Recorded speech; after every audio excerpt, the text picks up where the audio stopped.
big fella. What does Schottenheimer now? If you're drinking the Schottenheimer Kool-Aid, tell us why. If you're not drinking the Schottenheimer Kool-Aid, tell me what he has to do for you to start drinking and believing. All right. Well, I got to preface it first because I wasn't a big fan of the hire immediately. I thought the Cowboys needed to make a splash, and it just seemed like, man, for the last 10 years we just been complacent at the head coach position. But listening to you, Mike, when you came on to the show, and it made me think a little differently. I was just like, okay, he is trying to change the culture. I mean, no other coach before him actually tried it. Okay, he is literally trying to change the. He's literally telling you right now, we're running the fucking ball. Here, boom. He literally every action that he's done, he's telling you we're gonna punch you in the mouth. We're gonna play football this year. And that's all Cowboy fans want. We want a little toughness, a little identity. And our coach is basically telling you what we're going to do. So in that express, Mike, I am slowly coming around to the head coach. I didn't say I was all the way there yet. I hadn't turned the leaf like you did on Dak. That's another story. But I am slowly coming there with our head coach. And hey, action.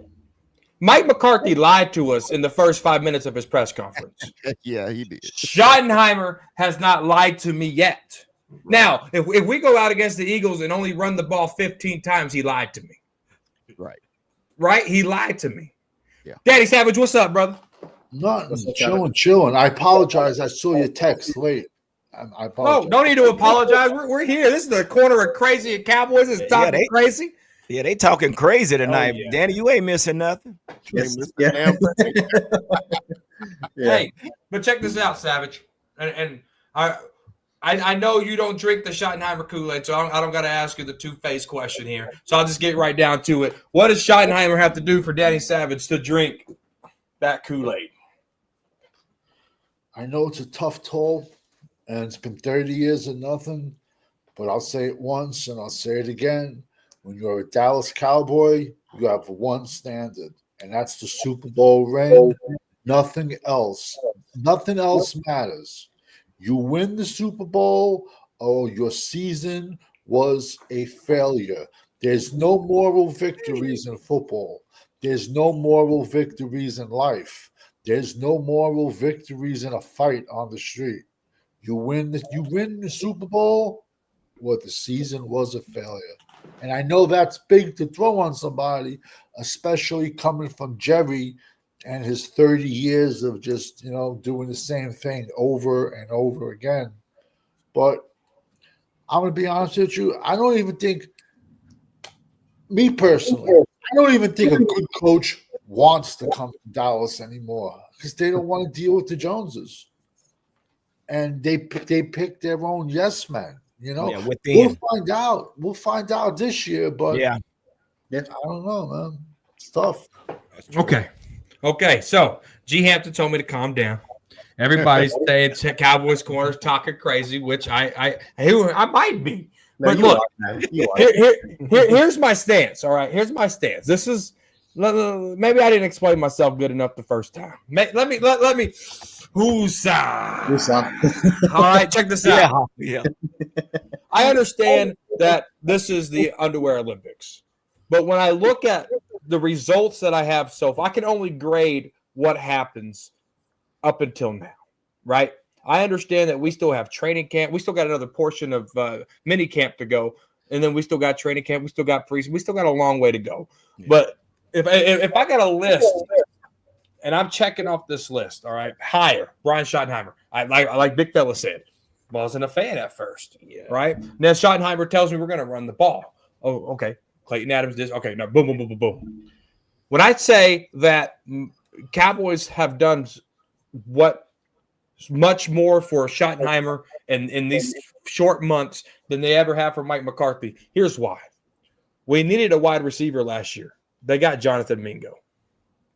We needed a wide receiver this year. They got George Pickens. There's a difference. We needed a running back last year. They got Ezekiel Elliott. We needed a running back this year. They go get Javonte Williams, Miles Sanders, Jadon Blue, Phil Maffa. They put more eggs in a basket for the running back room instead of Jerry saying at the press conference, I still feel like Zeke is a starting running back. They put more eggs for Schottenheimer and let him get Clayton Adams here, let him get Connor Riley here, let him get George Pickens here, these running backs, boom, boom, boom. Mike's right. Mike is right. We need a defensive tackle. To me, I think the offense is set. That's how I feel. George Pickens. Can we make the argument for number 3? Put Turpin in there. Does Jalen Tolbert, does he play better as a number 3 and not having to try to be a number 2, right? How does that look? But right now, if I'm checking off boxes, everything to me looks like it's an A+. Looks like it's an A+ for me. But it's like the Pickens move does not make sense because you're giving up a 3 and a 5 for 17 games. For 17 games, to me, that's an all-in approach. Yet we are in a rebuilding mode. So all I'm trying to say is we have George Pickens, a 3 and a 5, and I could rattle off. We got to pay Micah. Got to pay Tyler Smith. Got to pay Jake Ferguson. Got to pay Deron Bland.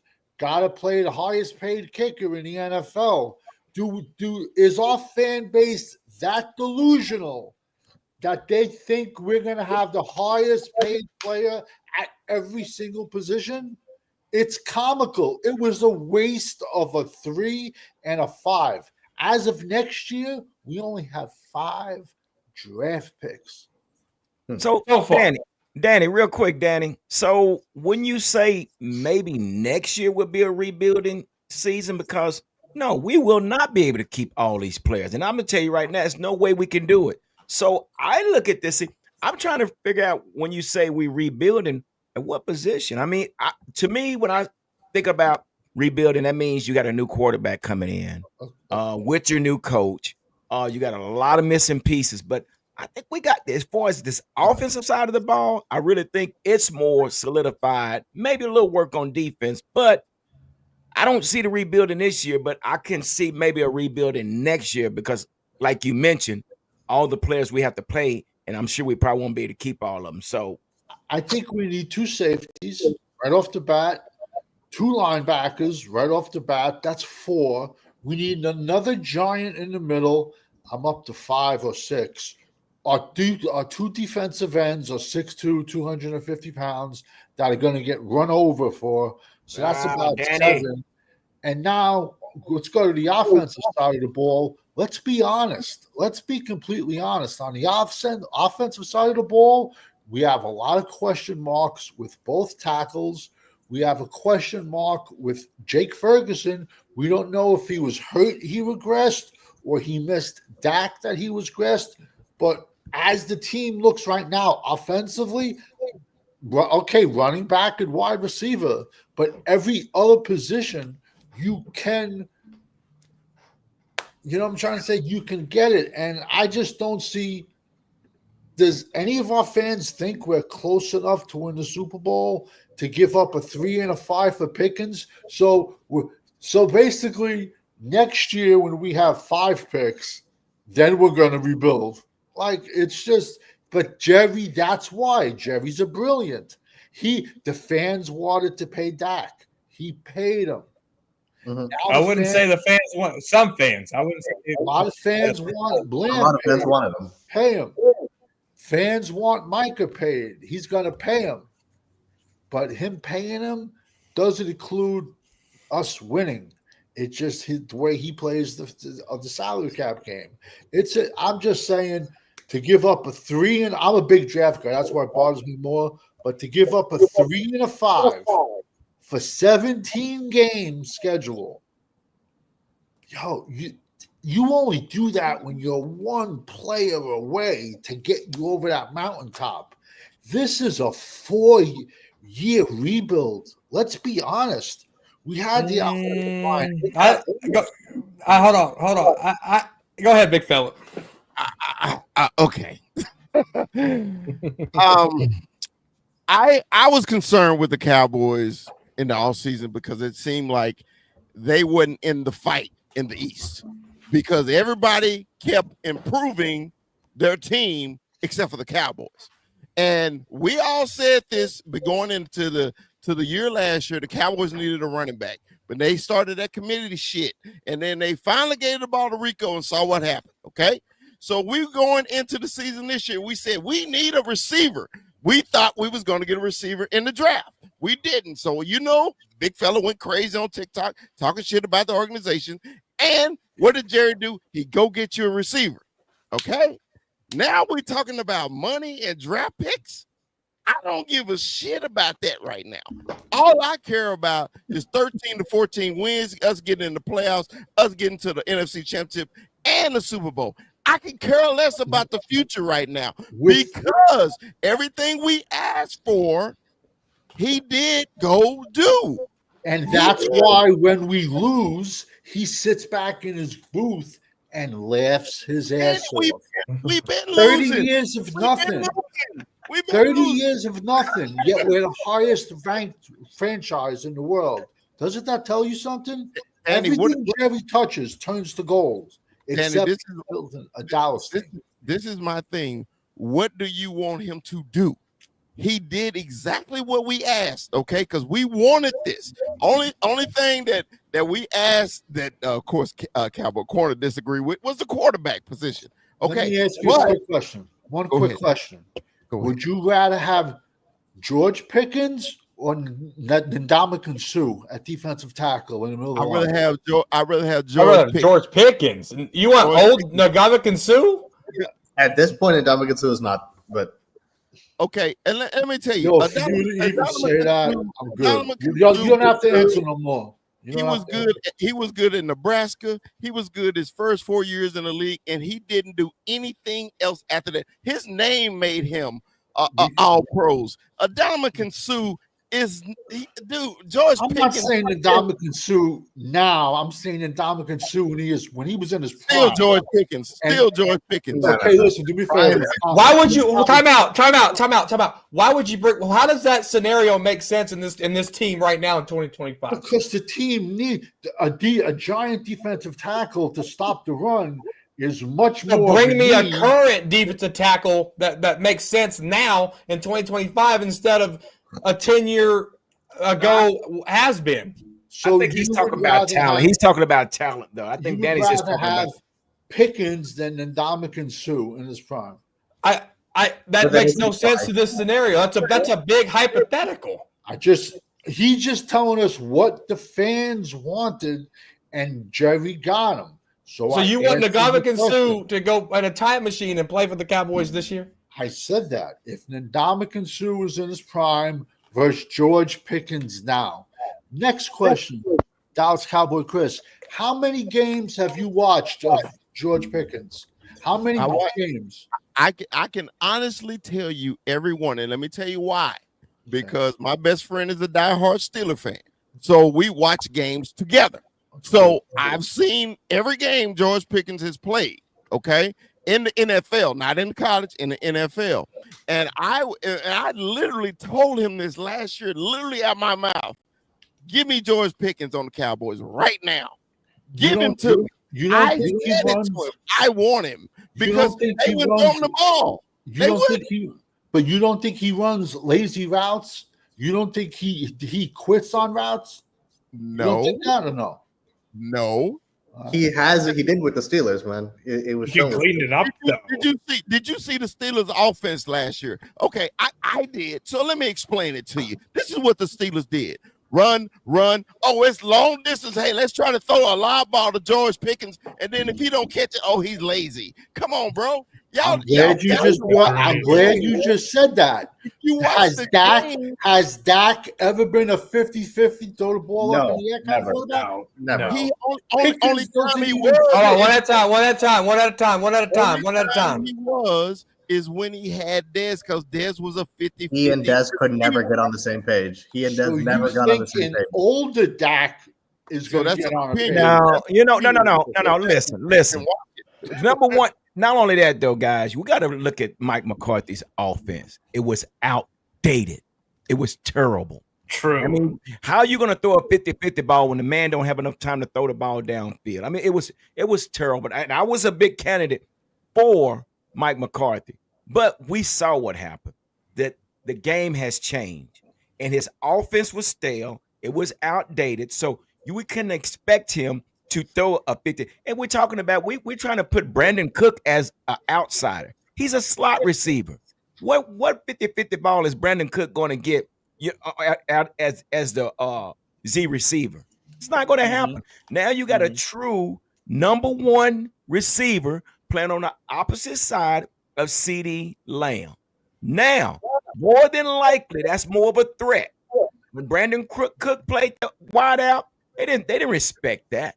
They still double team CeeDee. Now, say what you want, say what you may, but I guarantee you, George Pickens is definitely going to be a threat for this offense. That's just my take on it. I understand what you're saying, but now you can throw the 50-50 ball. Well, hold on. Was George Pickens the number one guy over there, or was he a number two guy? He was the number one guy. He was the number one. Oh, he's gonna thrive over here because we're not asking him to be the number one guy. You got here. two number ones.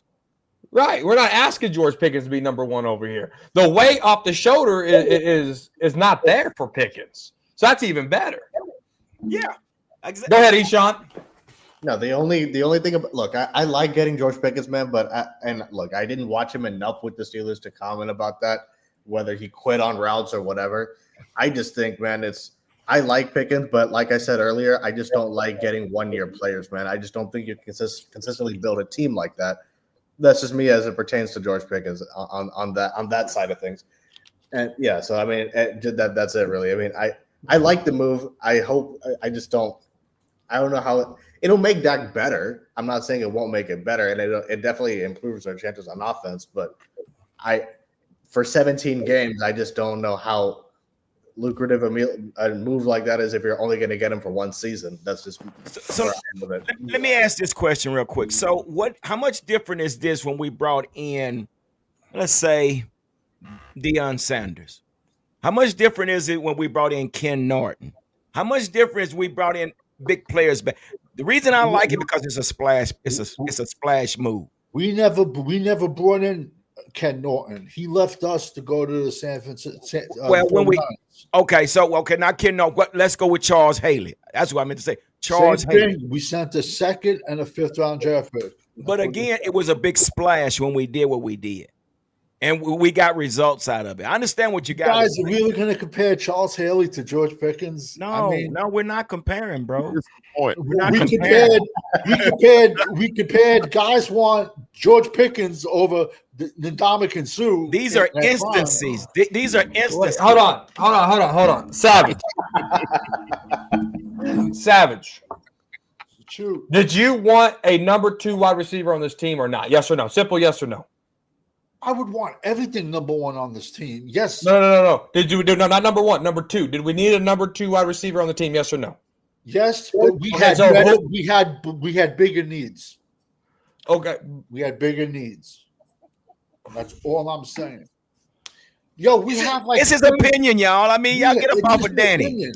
But we have 30 guys on this team on a 1-year contract, and you're making moves like. Bro, I'm going to laugh when Dallas is the last place in the NFC East this year. Why would you laugh? Are you a Cowboys fan? Why would you laugh? Because our fan base. Listen, when I went and started this whole YouTube thing, I realized why Dallas Cowboy fans are the most hated fans in the world, because they could have signed a guy with an 82-year-old man with a broken leg, and they'd say, "Yeah, we're going to the Super Bowl."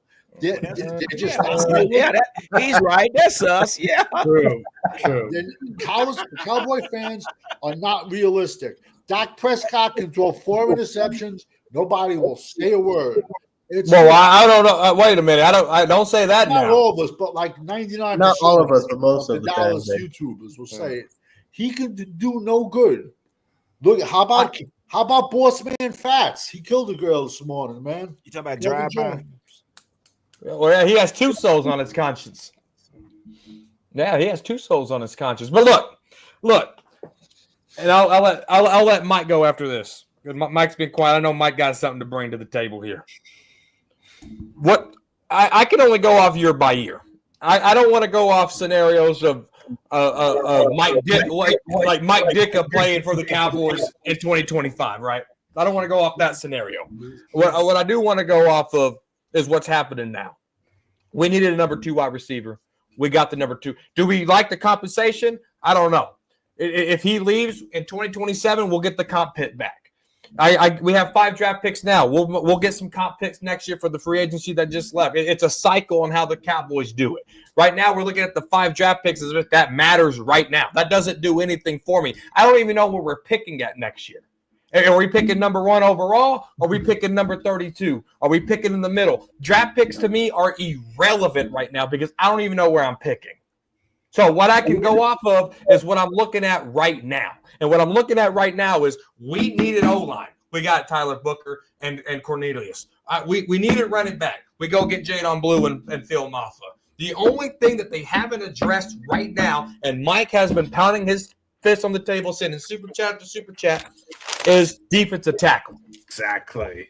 That's what they haven't got yet. And that's what we need. And as I said yesterday on Freaky Friday, you can't convince me that Mozzie is the best player at that position.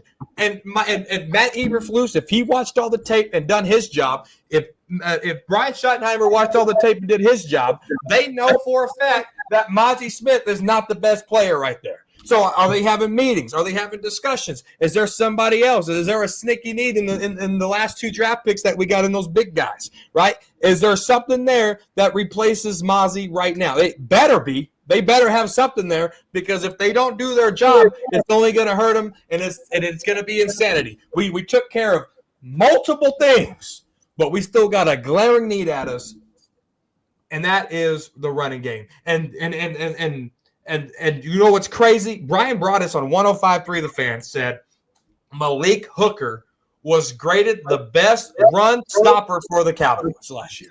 Brian Broaddus, 72 grade, and that was PFF. That's ridiculous. So this running game on the defense side of the ball has to be addressed. Go ahead, Mike.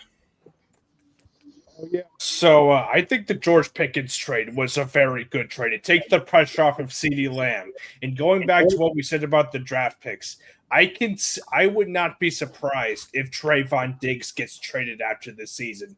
There's the news saying, oh, he quit on the team, this or that. I don't think Trayvon quit on the team, but the problem is he's really getting up there in age. He's like, 26, 27 right now. He's going to be 28 next year. And I just feel like,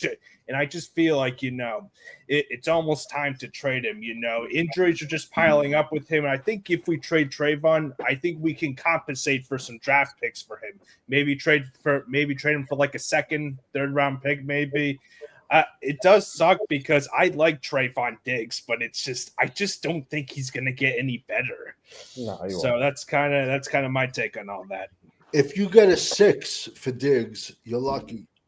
Nobody's trading for an injured quarterback with $100 million salary. You're lucky to get a 6 or a 7. Whoa. Trayvon Diggs is at the end of his contract. Right now, he's only on the books for $11 million. If he can get cleared and he can play healthy up between week 1 and to the trade deadline, he could be a trade candidate pending how Chevelle looks, how Elam looks, how Ben looks. So there could be something there. But that still puts us past what we have to do with the Deron Bland situation. Are we gonna wait? Are we gonna let Deron Bland walk and then wait for those things hopefully to happen? No, you don't. No, I'm talking. I just said the deadline, so I'm talking this year. Well, this season, once the last play of the season, Deron Bland is an unrestricted free agent. Right. No, what I said was between if when Diggs gets healthy between week 1 and the trade deadline, you might be able to get something if he can stay healthy between now and then, and depending on how he's playing. If you wanted to get out of that contract, it's only $11 million, and next year it's only the same amount. We're at the tail end of that $100 million contract. Now we all know Goodell loves beating us Cowboys. You know he loves that. What do you think Goodell's thinking? I bet Trayvon pissed in a cup this morning after that boat ride with about 6 ounces of purple powder in it. What about that? What about that? You know that's a suspension coming up. They ain't saying it's quick chocolate personnel, mix. We all know what it was. And he gets caught with that on a boat with 4 girls behind him. Had to be if he's suspended, it'd probably be a 6-game suspension. He should be back in between the trade deadline. Who knows what's going on? But hey, check this out. Yeah, check this out. Moving on. We talked about George Pickens. We talked about Brian Schottenheimer. Let's talk about Micah Parsons here, guys. Micah Parsons, the Lion, it's looking like, and I'm just projecting, I don't know what Micah's going to do. None of us does. But it looks like he's going to show up for minicamp. Does Micah show up for training camp without a contract? Do you guys, as fans of Micah Parsons, or not a fan of Micah Parsons, just speaking to the player in general, Eshaun, I'll start with you. Does Micah Parsons, does he deserve to hold out, or should he be there? Go ahead. I mean, will he be there? If he doesn't have a contract by then, I don't think he'll show up to training camp, to be completely honest, just from a standpoint. And honestly, if I was in his position, I wouldn't either. I mean, I have no problem for players getting their money. I have my issues with Micah Parsons. Corey and Savage, you guys know that I have a lot of issues with him. But if I were in his position, I would also get my money. I mean, Jerry has a history of prolonging these things. So, and waiting until the 11th hour to break the bank with these guys. So do I think that he will? I think he will get signed. The number, I mean, it's anybody's guess at this point. But I do think that if it doesn't happen by training camp, maybe not the entire training camp, not a Zeke situation with Kyle Cabo, but he'll probably miss some time is my guess if he doesn't have the contract by then. That's my guess. All right. What about you, G. Hampton? Personally, I wouldn't give a shit if he didn't show up. Okay. Because listen, and the reason I say that, they're gonna have to pay the man. They're gonna pay him. They gotta pay him. Listen, you can pay him now, you're gonna pay him later. You're gonna have to pay the best player on the team. Say what you want, say what you may. He is the best player on this team. So regardless, if he shows up, great. He's been a team player. He said he plans on showing up. And if he doesn't show up, great. But again, Jerry has created this mess. Jerry's gonna have to fix the mess. So no, I'm not worried. But like I said, at the end of the day, pay him now or pay him later. Yeah. Exactly. I agree. Savage. This is why I said we never should have paid Zach Martin 2 years ago, because Zach Martin was under contract, stood out. Everybody was pay the man, pay the man, pay the man. We paid him. The same guys that said pay the man bitched and moaned that CeeDee Lamb shouldn't be sitting out. He should be out there. But wait a second. It's okay for you to say Zach Martin, who fleeced the team. That's a whole nother story. You stay out. You deserve it. Then they bitch on Lamb. So now, if I'm Micah, I'd be stupid to go to camp without getting my contract. Yeah, exactly. It's past, present. You've set the tone of guys that want to get paid. All you got to do is sit out enough weeks, and they'll pay you. And it's just, he would be stupid to go in without the contract. He would be stupid. The big fella, Stop 6 Texas, Micah Parsons. I'm afraid to answer because it's all doom and gloom on this side of the board. Hey, man, be honest. Hey, G said it the best. It really don't matter.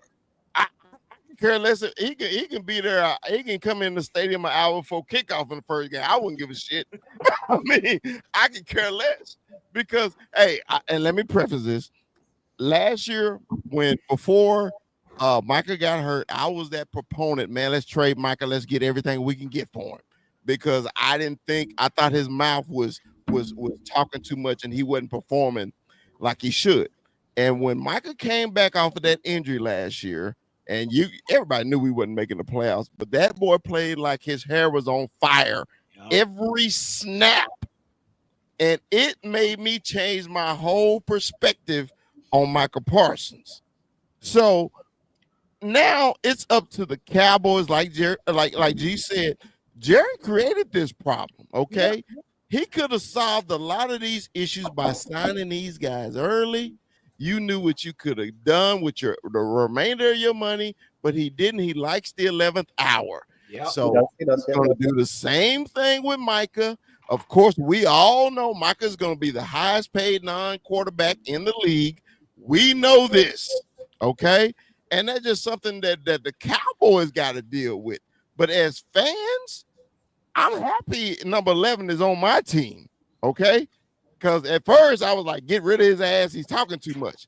But that boy play on the field is nothing like it, man. And I'm not calling him fucking LT, nothing like that. He's Micah Parsons. Yeah, right. He ain't LT, he's Micah Parsons. And there's only one number 11.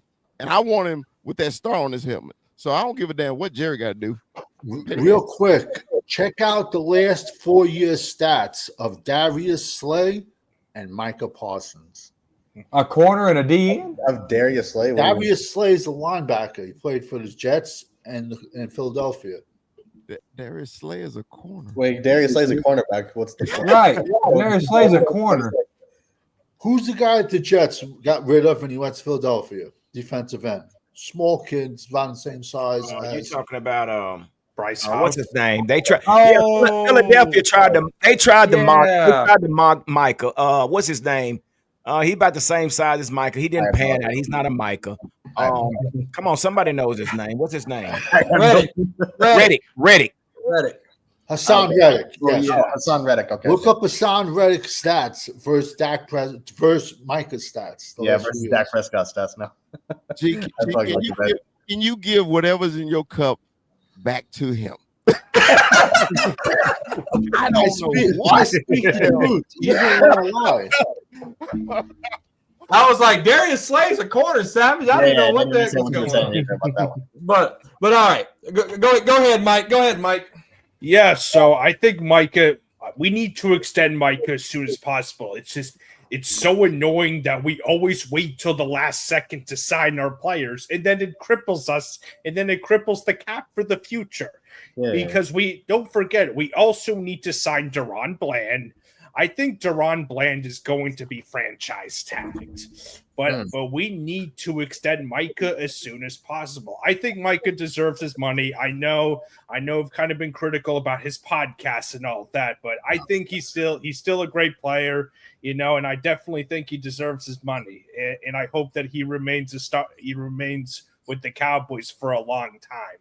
But like I said, it's just so annoying that we always wait till the last minute to sign our players. It's the Jerry Jones way of doing things. And it's smart because Jerry Jones makes, by not doing it, exactly. Dallas is in the news every single day. Headlines. And then he signs them at the last second. Yeah, there's a reason he does it with every player. It's all about being the brand. So I pulled up Hassan Reddick's stats. He's been in the league since 2017. Micah has had double-digit sacks in his first 4 years. Hassan Reddick in his first 4 years he's had 2.5 his rookie year, 4 in 2018, 1 sack in 2019, 12.5 sacks in the COVID year of 2020. Then he goes to the Cardinals. He goes to Carolina, has 11 sacks, 16 sacks, 11 sacks, and then last year he had 1 sack. So there's a spurt in there of 1, 2, 3, 4 years. There's a 4 years. But I'm getting at is if that 3-year spurt was on the Dallas Cowboys, we'd be calling him the Micah Parsons. No, we would not. No. Dude, a lot of our fan base. Every year he's been here, he's proved he's the best defensive player in the league. You're joking, right? Yeah, 1 So year. Yeah, you 1 rather year. have you rather have Micah than Myles Garrett? I would have. Yeah. Yes. Man, no, Yo, I I'm can't. sorry, I can't man. rock with that. Man. I'm sorry. They're two Yo, different Kate, positions. I'm They play sorry, two man. different positions, bro. I can't listen. I'd rather go talk outside with the bag lady. I can't handle this, man. Yeah. Well, Well, she may have more listen, knowledge the than me. second you said you rather have George Pickens over Ndamukong Suh. Well, the yes, conversation right is now over I for me, would man. because Ndamukong Suh is making TikToks with his wife and been retired for 2 years. I said George when, Pickens is in the league. when they were in their prime. So yeah, But the hypothetical is crazy though. Well, because we need a defensive tackle, I could throw 1,000 other defensive tackles. I just threw out a very good defensive tackle. I fucking love this And he show. was Man. holding- I rather it's have talking crazy. It is talking crazy. I ain't it? fucking love the show, man. This is Exactly. nuts. Oh man. So what no one is talking about so far is that Micah disappears in the playoffs. That's another huge issue I have with him. That He is has- a huge issue I have. Yeah, he has one sack against the Tampa Bay. Outside of that, what has he done in the playoffs? What has he done in the second set? What has he done in the second half of the season? True. He wears down and towards the end of the season. That's been his problem. He's Yeah, hunched he's an over like he's incredibly eating talented bad trim. Like he's eating Yeah. bad trim. He's an Yeah, incredibly Listen, bro, talented I player. could pull up a lot of clips. So of y'all didn't see Micah. him at all last year at the end of the season. Y'all, I can see a lot of. I can pull up a lot of clips of Micah giving up on plays, having his hands on his waist, hung over like he's tired. Hold on. Looking for that flag. Our fan base thinks that Micah Parsons is the only player in the history of the NFL that gets holding penalties, but he just stops when he gets holding Love the hand holding corner. penalties. Oh man. Well, but here's the problem with holding penalties, though. And there's a difference between Dez at the end of his career looking for PIs and Micah looking for holding. Micah has one holding call in the last 2 years on him. Do you think that's right, Savage? Do you think the referees have got that right? The referees, I've said this for a million years. The referees always screw us. If we Okay. don't beat someone by 10 points, we can never have a close game because we know we're gonna get killed by the penalty by the refs at some point. So That trickles what? down from Goodell. So knowing that, wouldn't that be fair for us Cowboy fans or Micah to say, dude, I'm fucking getting held here? Like, when the fuck are we gonna start throwing flags? I got one in 2 years. Okay, I get that, but did Charles Haley get flagged? And Charles Haley got held, right? DeMarcus Ware got held. Did anyone see them stopping? Do they have the track record? Well, the play's already done. Once you're getting held, you're already 6 yards, 7 yards from the play already. He does it in the middle of plays sometimes too, though, Carter. Thank you. You have seen it. Thank you. Like he's an incredibly talented player. You know, when we played up against Green Bay, it was like the first drive. He took himself out. Look, he's Then an incredibly The talented player. next day, he said he had one tackle, 3 hurries. The next day, he said, I He played played well. He good. played well. I remember that. Yeah. Yeah, you said he played. I well. played good. Someone in that locker room should bust his fucking jaw. How about that? Okay, well, who did this when went on national TV like Tank Lawrence and said that we was fucking tired and He should have been cut that day. Yeah. Now, He see, should have been cut. One at a time. Go ahead, big fella. this is what I'm saying. Okay, we know Micah has his flaws, right? But like I said, watch every game he came back after the injury. And then if y'all want to blame on stat, you focusing on stats. He is changing the game. He was the only pass rush we had on the whole defense last year. The I'm only not worried person. about stats. No, Stats you at all. You won't brought let me up finish. You won't let me finish. True. He is the only pass rusher the Cowboys had on defense last year. The only one. So when you go and you say he didn't get many stats, dude, he is getting double, triple teams and held, and nobody else is creating pressure. But then you still want to blame him for not getting to the quarterback. We always talk about this team game shit, but you always go back to the individual. What are the other individuals on defense that can get to the quarterback other than Michael Parsons? I would be happy with Micah just stuffing the run. But he's not a run stopper. He's not a run stopper. That was DeMarcus Lawrence's job. How do you think Michael Parsons is versus hold on. Danny, hold on. So hold on. Stop. We got to stop because they both have different roles. That's why they had DeMarcus Lawrence on that strong side. He was the run container.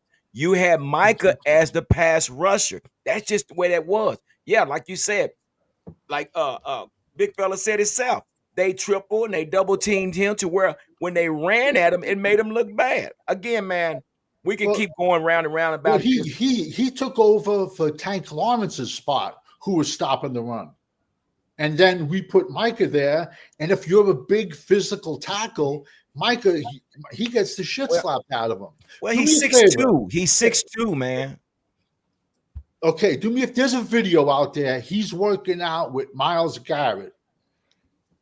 Micah Parsons looks like a safety on Ozempic next to Myles Garrett. Here's the deal. No, Danny. Okay, hold him up, bro. Hold him up. We're talking about an individual that was linebacker in college, but he was gifted enough to play the edge. We can't take that away from him because he's gifted enough to play two positions. And just so happened, Dan Quinn decided to, hey, let's use him at defensive end. Not saying that that's his primary spot, but he became good at what he was doing. So why knock a linebacker that can play defensive end and get 14 sacks?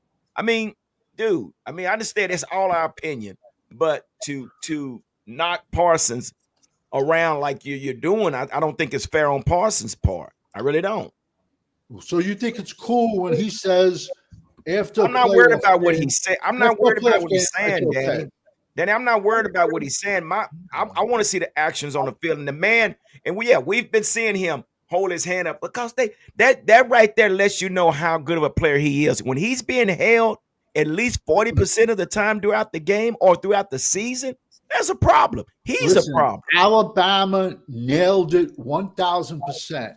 Alabama offered Micah a scholarship. They wanted Micah to play running back. And I've said this from day one. Micah was a defensive player playing with the mentality of a running back. Alabama, Saban hit it right on the head with him, bro. And you want to laugh? What's your point?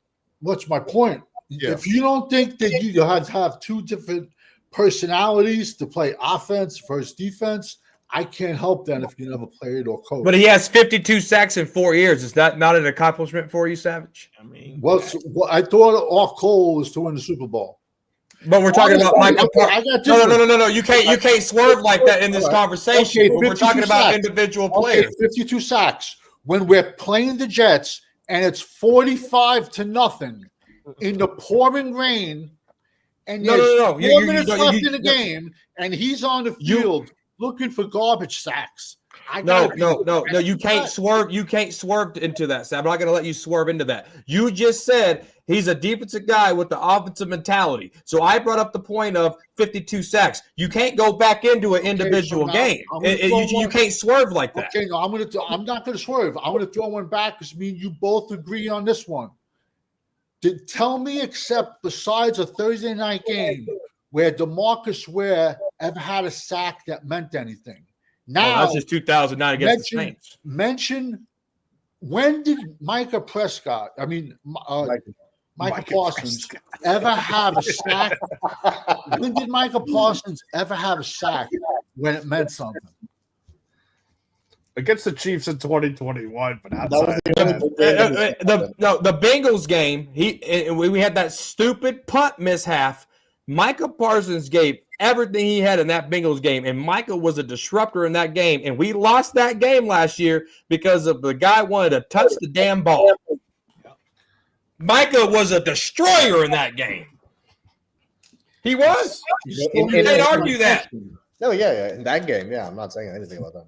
This is In the big same games, though, I just don't think he's shown up. But he's a talented player. The Bengals game wasn't a big game. The Cowboys season was hanging on by a thread, and the guy and Micah was in there doing his job, and then a muff punt decided. Yeah, next play touchdown. I'm giving you that game. I'm not saying anything about that game. Okay, real quick. TJ Watt, or JJ Watt, I was getting confused. The Texan. Him in his prime versus Micah. Who would you take?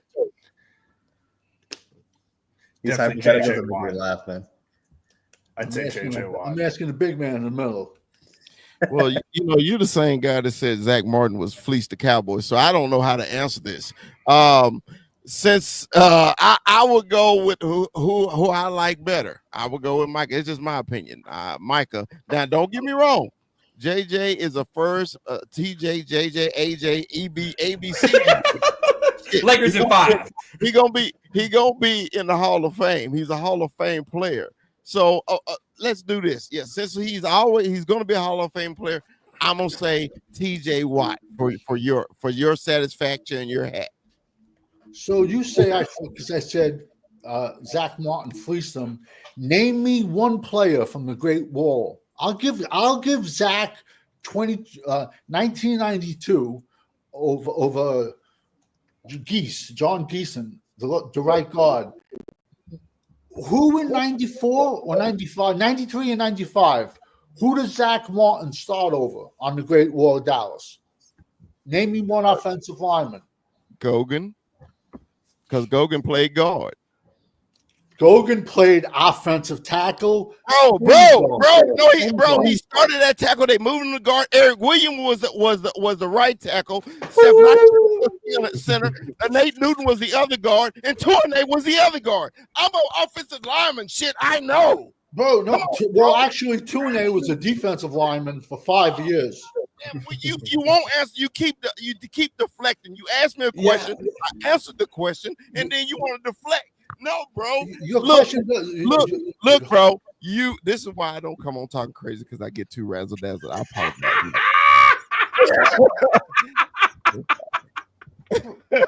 Bro, if there was a national poll of 1 million sports fans, and they asked you the same question I would do, you would be the only one. So hold on, time out. So hold on. No, so what was the name you gave, big fella? Gogan.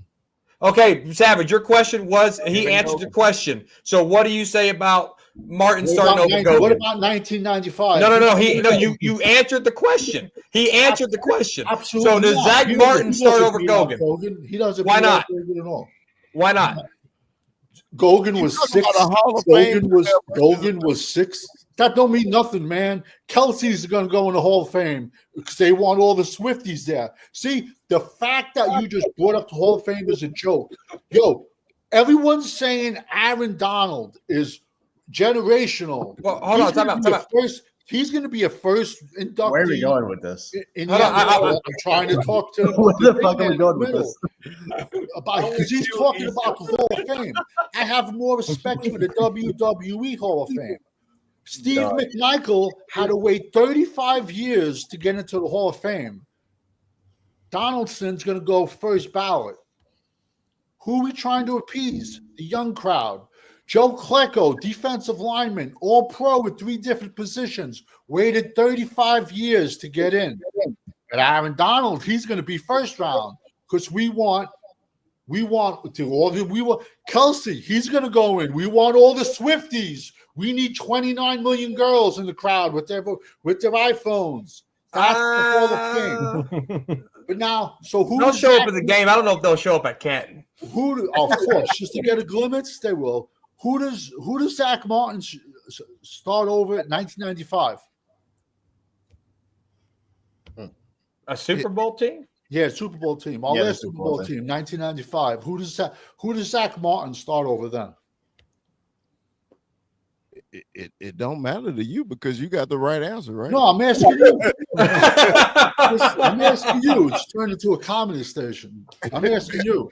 I'm still starting Zach Martin. At what position? I will start him over Nate Newton. Isn't it? Hey, okay, this is what I'm saying, bro. Okay, I know you like to ramble and go different directions so people will forget your point. Okay, because you never make one. So I'm gonna come back to you. Okay, I'm saying Zach Martin is a top 3 all-time Cowboys offensive lineman, and you're telling me he wouldn't start over anybody on the Super Bowl champion teams is not a true statement. I gave the 1992 team a nod. He would have, not the 93 and 95. Okay, well, that's your opinion, and my opinion is different. Okay, that's perfect. But All right. also So- saying that, Miles Garrett's better, TJ Watt's better, all these guys. And to get back to Nate Newton, I've seen Nate Newton level Charles Haley when he played on San Fran. I see Nate Newton destroy Jerome Brown, who should be in the Hall of Fame, but he died in a car accident. But the Hall of Fame don't matter, remember? I see You said the Hall of Fame don't matter. I saw Nate Newton. I'll tell you what. I'll do you what. You could buy a whole new set of Michigan shirts. I'll bet you $1,000. I will iPad it. I will send it to Cowboys Corner, $1,000 tonight.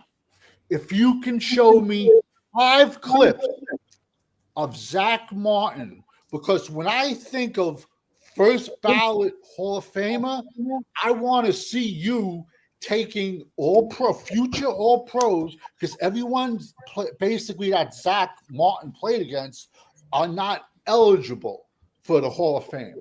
But I'll bet you $1,000 to show me 5 videos, 5 clips of Zach Martin ever ragdolling a guy, taking him 5-6 yards down the field and dumping him. The floor is yours. I'll Apple pay him $1,000 right now. Your call. So how can I show you on somebody else's show? No, I'll send my $1,000. I'll send my $1,000. Hey, hold on. All I have to do right now is Google Zach Martin highlights, and the first 5 fucking plays is gonna be pancakes. So against no. I said future Hall of Famers. That's bullshit. You take half of it, Mike. Send me the other 500. No, you're talking out your ass. I said he has to be playing. He has to be playing. He has to be playing. He had to do those to a Hall of Famer. Time out. Guys, you are on the corner of Crazy and Cowboys. This is Talking Crazy. We are back in the studio right here. Hell yeah. We got Freaky Friday in the house. We got Eshawn. We got the Cowboy Huddle podcast with G Ham, the #1 Cowboy fan. We got another member of the Cowboy Huddle podcast and Freaky Friday and Daddy Savage. We got the big fella with the Cowboy Up podcast with Mikey and Mondo and the big hitters over there and Rue. Formerly of the Cowboy Huddle. Don't forget that.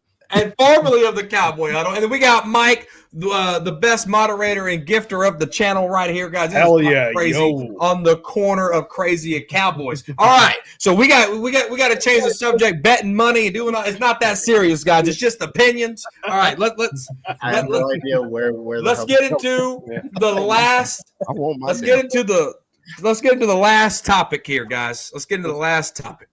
Let's do it, man. Oh, my money. The last topic is whatever you want it to be, Eshawn. Man. What do you want to bring to the show? What you got a topic? You got any questions? What are you projecting? What you got? Talk to me. No, the only thing, look, I'm going to sound like I'm preaching to the choir and I'm saying the same things again and again, but at this point, this is just what it is for me. I love all the optimism that all you guys are bringing. We're all Dallas. At the end of the day, we're all Dallas Cowboy fans, so we got to keep in perspective that, like, listen, it ain't that serious. It ain't that big a deal. We're all Cowboy fans at the end of the day. At this point, we have absolutely. This is the one thing we all got to realize. Not all of us on here, but Cowboy fans in general. We have no control over this football team, guys. We're just fans at the end of the day. So we can come up here and say, "Oh, we're going to do this, that, and the third." Doesn't mean it makes for a great show, like Talking Crazy. I fucking love it. And for the past hour, I had no idea where the show went, and I'm laughing at it. It's awesome, but we just have no control of it. So I just want to say that. But for me, I'm going to continue to say the same thing that I'm absolutely wanting to give Schottenheimer a shot. We have no choice but to give him a shot anyway. And I have no reason to say anything negative about him. But at the same time, right now, I can't say anything that I'm optimistic or positive about just because we haven't seen up until we see it on the field. I can't put my faith in anything with this team because personally, as a fan, I have been burned too many times. I haven't even seen a championship in my life, and I'm sick and tired of not seeing a champion. Same. So I'll be 28 in November. Porter and I are both Scorpions, man.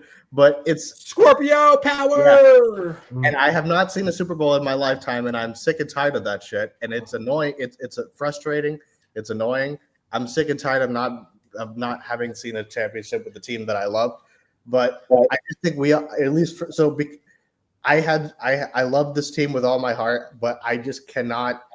I've been burned too many times, man, and I just have to. I'm at the point, Frank, candidly, where unless they show me something consistently, if we end up going 12-5, I'll be happy. I'll love it. If we make a championship, I'll be happy. But as of now, I'm not gonna. I don't do any of the predictions or anything. But I'm just at the point where I have to see it to believe it on any aspect of this team, and so I'm interested to see the way the season will play out. I think we also got to realize it's a completely blank slate of a season. So we have a new head coach, we have a new defensive coordinator, so it's a completely blank slate from top. And so that's, you know what I mean? So I think I'm interested to see what Schottenheimer brings to the table, whether he will run the ball like he's saying he's going to run the ball, whether Eberflus is going to, improve this defense the way that corner. I know you think he's going to improve this defense. I absolutely am very curious and optimistic about that, but let's see. I'm literally that's just it for me. Let's see what happens, but well, hopefully it all pans out for the best. That's the only thing I can really say.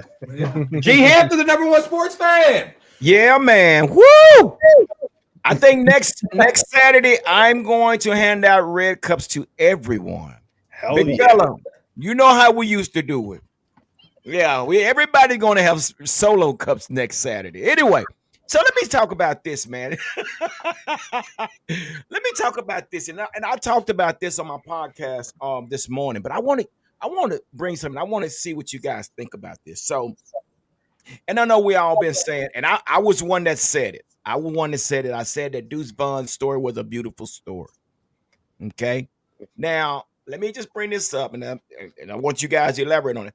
So we know Deuce Vaughn came from Kansas State. Kansas State was probably one of the top-ranked schools when he was there as far as rushing. Okay, he started his year with 645 yards. He came back with 1,400 yards, then 1,500 yards. So this kid was doing his thing, and I understand why y'all probably say, "Well, why are we talking about Deuce?" But I'm going somewhere with this. Now let's talk about who was his coach at the time. Connor Riley. Yeah. Connor Riley was the coach at the time. And I'm going somewhere with this. So now we look at Clayton Adams. Clayton Adams was with the Cowboys as well. And what? Clayton Adams, when he was with Arizona, who did he have at the running back? James Conner. Wasn't a real big running back, but he was a shifty scat back. And if you look at all these running backs that we do have on this team, pretty much majority of them are scat backs. But I say that to say this. Who on this team knows Connor Riley's scheme better than Deuce Vaughn? So my question is, do you think Connor Riley will go to bat for Deuce Vaughn, knowing that what he done at Kansas State? Now, I know it's probably a hypothetical question, but again, think about this. Who do you want to go first? Whenever you get done, to say whoever you want to go first. Go ahead. And I just want you to think about it. So let me ask you, do you think Connor Riley keeps Deuce Vaughn, or is there a place for Deuce Vaughn, or do you say that story is over? We can start with Mike down below. Let's start with Mike. What do you think about that? Knowing that Connor Riley now is here with Dallas, and knowing what Deuce Vaughn did in the past at Kansas State, do we keep Deuce Vaughn, or was it still just a beautiful story? To be honest, I think it was just a beautiful story. You know, the problem with Deuce Vaughn is he's very undersized. And I just don't think we know how to use a player like Deuce Vaughn. Yeah, to be honest, I think it was just not. I think it was nothing more than just a feel-good story. And let's just be honest: if Deuce Vaughn's dad was not working for the Cowboys, I don't think Deuce Vaughn would be on the team right now. That's kind of my take on it. And you're right, Mike. But again, now he did. Can we say it was? Is it fair to say that he just didn't fit Mike McCarthy's system, because you're trying to take a 5'6", 174-pound running back and run him up the A gap? I mean, who does that? Now, when you look at Connor Riley's scheme and you look at Clayton Adams, it's more of a stretch. It's more of a screen passes. So that's why I think it may work in his favor. So, but again, I understand what you're saying, but it's just a question I'm asking, knowing that Connor Riley is here. So, big fella, what do you think? I think it's both, though. I think it's because his dad's here, but I agree with you on the coaching change. I was a fan of the Deuce pick, but I just thought Mike McCarthy just used him terribly. It just seems like he give him the ball 1-2 times a game, and then he's deactivated the next game. I mean, because we never really got a sense of what Deuce can really do in a game, because he was behind Zeke and he was behind Rico. And then they try to bring Dalvin Cook, and he was always deactivated. So how can we say what Deuce can do if we don't never see Deuce? So I know a lot of people say he's a wasted roster spot. I don't know how. It's a lot of people on the 53 that don't play or are inactive. So you don't say they're wasted. My whole thing is give him the ball and see. Yeah. Danny, what do you think, Danny? Was the coach you're talking about, was he at Kansas State last year also? Yeah. Check out the stats DJ Glennon's put out. 6'1", 220. We could have had him this year, but we didn't. Listen, I agree with you, man. Deuce in college, he was phenomenal. Very shifty. He had hips. Wasn't the biggest player. But he had speed. And it's amazing that sometimes what you see in college, it just sometimes don't transfer over into the pros. I agree with you said it's dumb to run him up the middle, but hey, when we paid Tony Pollard his $10 million to get healthy, all we did was run him up the middle. Yeah. I would say get him out in space, try to throw him a ball, but man, I just think, me personally, this is just me.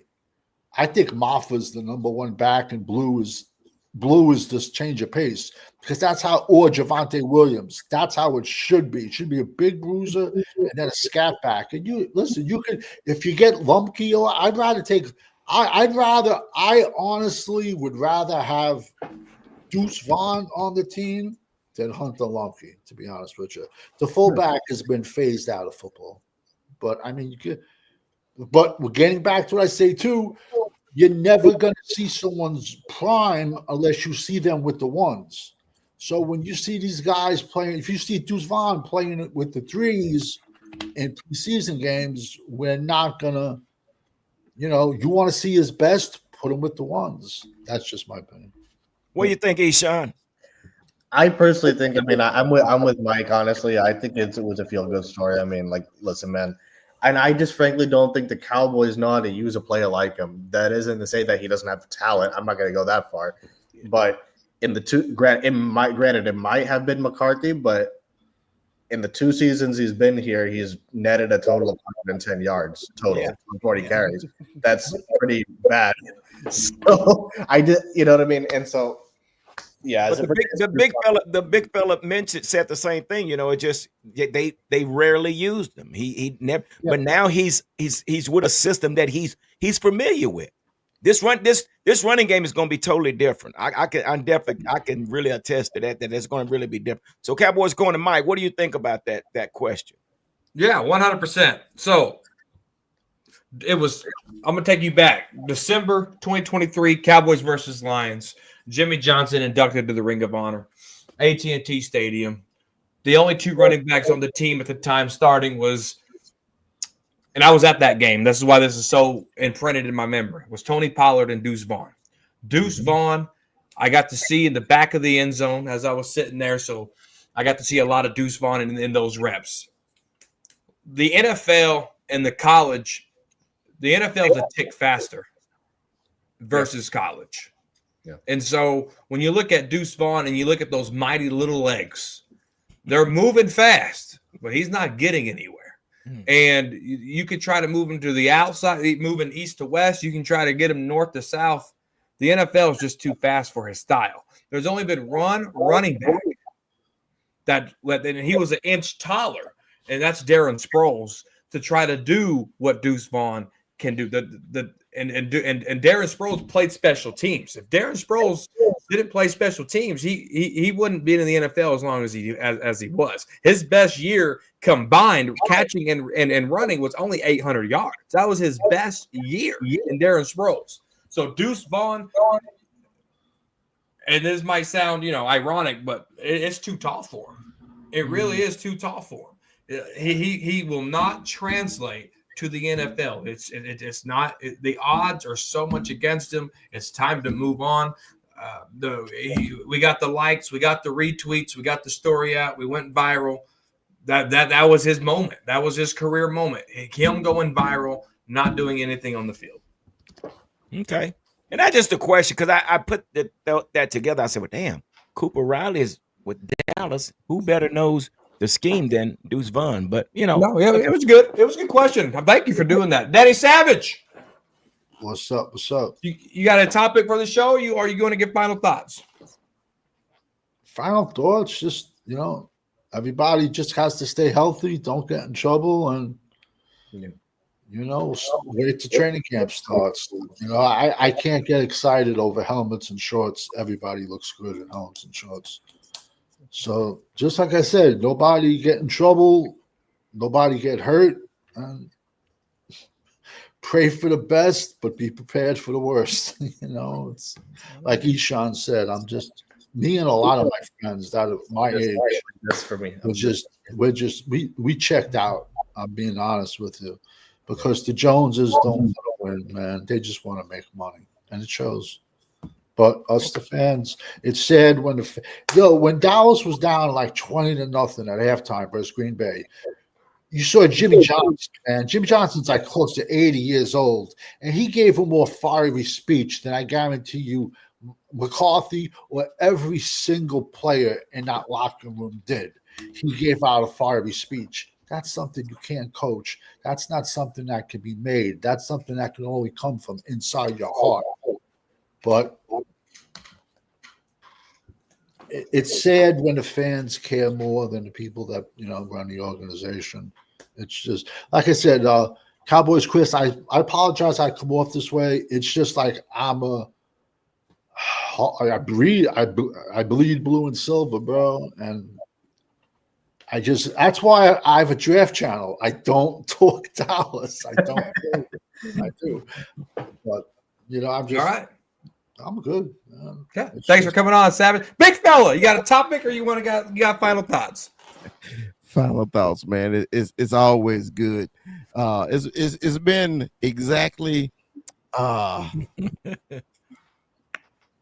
over a year and a half that me and G, the number one Cowboy fan, has actually been on the same screen together, and it felt good to be on the screen with G, man. Much love to the Godfather. I call him the Godfather because if it wasn't for G, the big fella wouldn't be doing no kind of podcast. He called me one day, hey, man, you want to jump on the show? Let's talk about a little Cowboy football. He fucking did it. So thank you, G, for that. All right. My final thoughts is, where do I send the video? I want my money.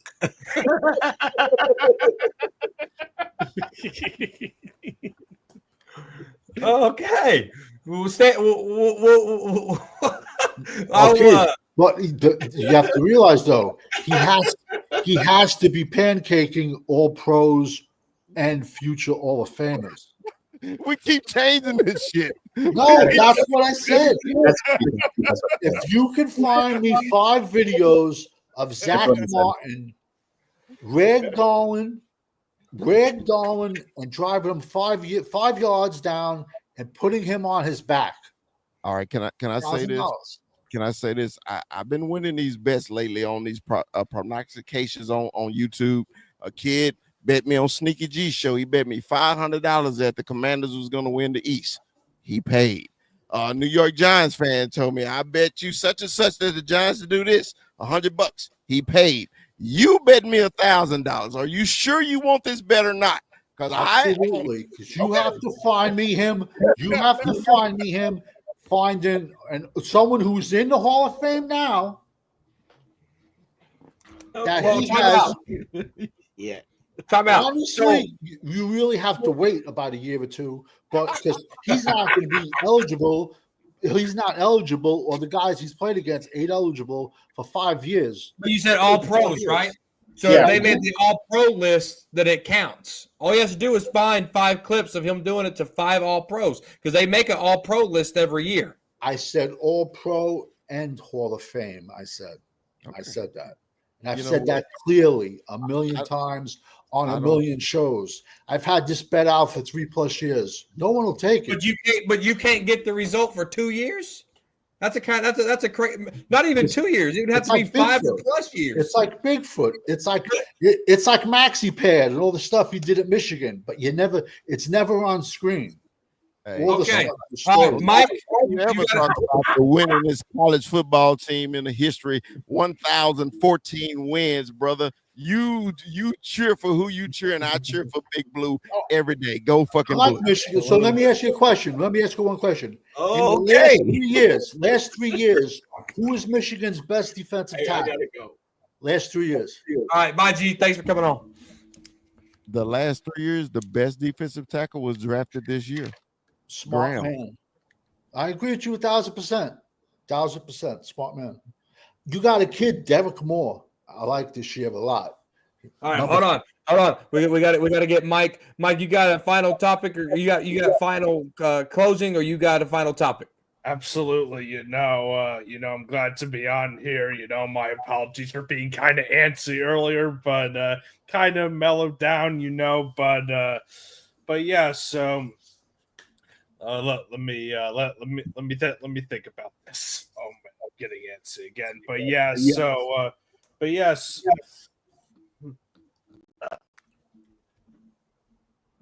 But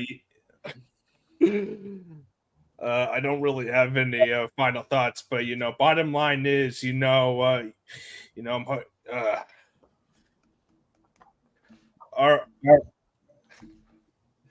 got it, brother. You got it. Yeah. You got it. I'm so sorry. No, don't even apologize. I was calming down, man. So the final thoughts is, I'm glad to be on here. I'm gonna try to join these streams more often. Hopefully, I'll get out of this antsiness by doing that. So the final thoughts are we need to extend Micah. That's definitely something we have to do, and if we trade for a defensive tackle, I could see us being decent, but at the end of the day, I don't see us making it past the second round of the playoffs. We might not even get that far. This is the Cowboy cycle. We make the playoffs, or we miss the playoffs, or if we make the playoffs, we'll choke in the first or second rounds. We'll see what happens, hopefully things will go well with this team, and that's all I can say about that. My apologies again for being antsy. No, you don't. There's no need to apologize. So I'll tell you this, Mike, and maybe this makes you feel better, maybe it won't. 11 years ago, in a few months, DeMarcus Ware got released. I put the laptop on my lap, I turned on the camera, and I made a video. You think that was a one-take video? I had to do that video like 5 times, and I almost didn't post it. Catch Up 2011 was the original name, and then it became Dallas Cowboy Football News, and it came Cowboys Corner. Catch Up 2011 wouldn't existed if if I didn't post that video, because how many times I had to redo it and redo it and redo it and redo it. And I almost gave up, but I did it, and it's still up there 11 years later, and things got easier. Things got a lot easier. So you keep coming on the lives, it's going to get easier. It took me a year to get comfortable even talking to a camera by myself. That was the weirdest thing in the world. Mike, I understand. Antsy is human nature, and we've all been there, whether that's a job interview, whether that's meeting going on the first date, whether that's meeting a new girl, anything in life. We're going to get antsy. It's part of life. And I tell you, Mike, right now, you did fantastic tonight. Great job. Absolutely. Really appreciate that. Really appreciate all of you a lot. Absolutely. So, guys, this was Talking Crazy on the corner of Crazy and Cowboys. I want a big shout out to Eshawn Savage, G. Hampton, Big Fella, Mike. Mike also gave a super chat. Want to give a big thank you to him. All the moderators in there. Brando, the best moderator in the game, sharing all the links, guys. If you watch us on the replay, again, it's Freaky Friday with Eshawn and Savage. It was G. Hampton with the Cowboy Huddle podcast. Big Fella with the Cowboy Up podcast. Guys, subscribe to all these guys. I hope y'all enjoyed it. Click the like button on the replay. There was like this channel and 3 other channels streaming it. Click like, share the video on any platform that you've been watching. Guys, it's great to see you guys. It's good to be back here on Talking Crazy. I might be back Saturday. I might not. It's a crazy schedule for Talking Crazy. Peace. Who's Cowboys up? You? I'll sub to your channel. Who's I'm Cowboy up. What do you think of Rod Moore? You think he's going to see the season or no? Porter just left his own stream and it's live still. Fifth did that once too, Savage. I don't know if you remember that.